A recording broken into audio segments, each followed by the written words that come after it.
Hey, what's going on, guys? JT with a quick, or hope to be quick, video on an installation of a brushless system into my Gravedigger. I'm saying Gravedigger 2.0 because it is the newer Gravedigger that Axio had released, and it does have a couple modifications to this one that the other one didn't have, which makes it a newer version. So anyway, I'm going to be installing in here a 4000 kV motor. This is the flux motor from HPI. I'm only going to run it on 2S, and then I'm going to use a Dynamite speed controller, or Fuse speed controller. And the speed controller is good up to 4S LiPo, but I'm only going to run 2S. I'm not going to go in here and put, 3 and 4S on it, because with the 4000 kV motor and the gearing, it's going to be fine on 2S. I don't need any more speed than that. So anyway, the first thing you're going to want to do is, under the bottom of this, we're going to remove these 4 screws so we can remove this motor mount here. All right, guys, so once those 4 screws are removed, you guys see this is a pretty smart design here. This actually slides right out. I'm trying to do this without knocking my camera over and stuff. A little shaky there on the table. So you just move this around and you can pull this straight out. I'm making it a little bit more difficult than it is, but it's really not that complicated to get this removed. Of course, you're going to unplug. Get this unplugged real quick. Unplug the brushed motor from the brushed ESC. And then what we're going to have to do is we're going to have to remove this outer casing here, and that's going to allow us access to the motor. So give me just a minute. I'm going to unscrew these screws and we're going to get this outer casing off. All right, guys, once you remove the 4 screws in here, it's really simple. This just pops right out. It's a real easy design to get this motor and stuff out. So the next thing we're going to do is, there's 3 screws in here. Get this in camera, right? There's 3 screws in here you're going to have to remove, or actually 3. You guys see 1, 2, and 3 there. We're going to have to remove to get this gear cover off. So give me just a minute and I'll get this off real quick. All right, once those 3 screws are removed, of course, you'll just need 2 more screws to unscrew the motor. And of course, we're going to use this same pinion gear that we have on, I think this was the 13 or 14. But we'll go ahead and we'll get that removed. I believe it is a 2.5 we need to remove this out with. Yeah. So I don't know if I'm going to pause. It doesn't take nothing but a few seconds to get this motor out of here. Make sure you put these to the side so you don't lose them, of course. It's kind of hard doing this at an angle. I'm going to have some more build videos. So this is kind of a trial build for me. I got a better, I guess, position to put this in, but I figured I'd go ahead and do a quick trial run of this to see how this is and see how this works out. And then I'll, of course, look at it. And then I got another location I'll probably put this at, but we're going to go ahead and we're going to take this pinion gear off. I think this is a 2.0 that's on here. Yep. Which is good. So we'll remove that pinion gear off of there. So of course, this is the brush motor, which we won't be using anymore. And we're going to use our brushless motor. So go ahead and, of course, put the pinion gear on there.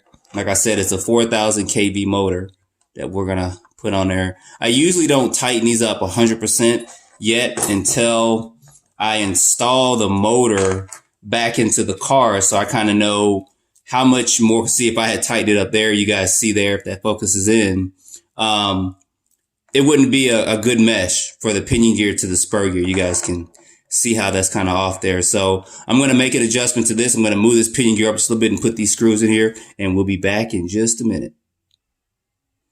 All right, we got our motor installed, and you guys can see there the gear mesh is pretty good there for that. And I did move my pinion gear up so it is a little bit more flush with it, so it gets better contact. That's basically the main purpose of doing that and making sure that's on there. So the next step, of course, is going to be putting our motor cover back on.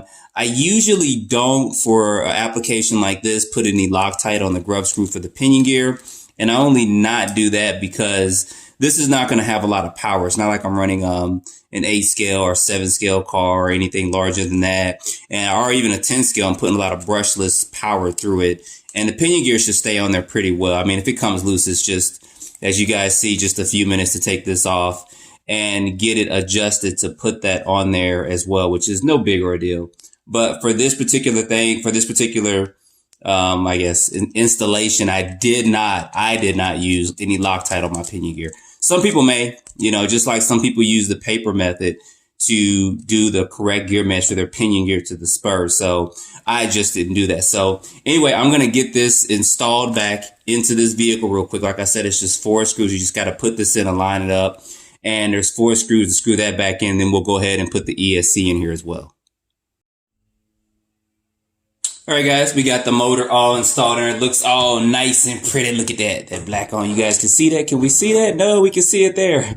So our next thing is going to be the speed controller, which you guys see is kind of buried right up in there. But that's going to be a simple removement. And then, of course, the receiver is in here. Get this down some. There we go. The receiver is going to be in here. So I'm trying to move this camera too much. I got another position. Like I said, I'm going to put this camera in. But we're going to go ahead and get this ESC installed. So give me just a minute. I'll get this installed and then we'll have everything hooked up. And then we'll just do a trial in-air test run. So guys, give me just a minute and I'll be right back. All right, guys, so we got the brushless system all installed. You guys got to excuse my fan. It is a little loud, but we got everything installed in here and this is on 2S, so I'm not going to really hit it that hard, but you want to make sure of a couple of things. One, when you're doing the installation of this, let me go ahead and turn this off real quick. All right, so that's not making as much noise, so you guys got to excuse my table. So with this speed controller, there was double-sided tape on the other end as well. So not only do they have this screwed down, but there's also double-sided tape. So once you get these screws out, just know that you're going to have to get something to kind of prime between it to loosen it up to pull this out because there's double-sided tape on both sides with it. And then, of course, with your brushless motor, of course, now you're going from using a brush motor that has 2 wires to a brushless motor that has 3 wires. You want to make sure you have it hooked in correctly, meaning that the wires are connected correctly, because in some cases, if one of the 3 wires is plugged in like a reverse polarity or something, it's actually going to, when you go forward, it's going to go on reverse. So you want to make sure that you plug those in and test that before you secure everything to make sure everything is in there fine as well. But that's a installation of this, guys. I'm going to get this bad boy up and run it, and don't act like I'm the only one that don't use tires to set your cars up. I do got a stand, but I put it around here somewhere. So I sometimes use tires to prop my cars up. So anyway, I'm going to get this running. I'm going to run it on 2S, of course. I'm going to get this smart battery and look at getting a smart charger at some point in time, because I do want to look more into some of the smart technology. I think it is brilliant what they're doing with this. I just haven't had a lot of time to spend into it, but I am going to be doing some videos on some of the smart technology and the smart batteries and stuff as well. But I'm going to get this up and running soon, so you guys stay tuned for that. Put your comments down below and don't forget to like, subscribe, and stay tuned for more videos. Thanks for watching.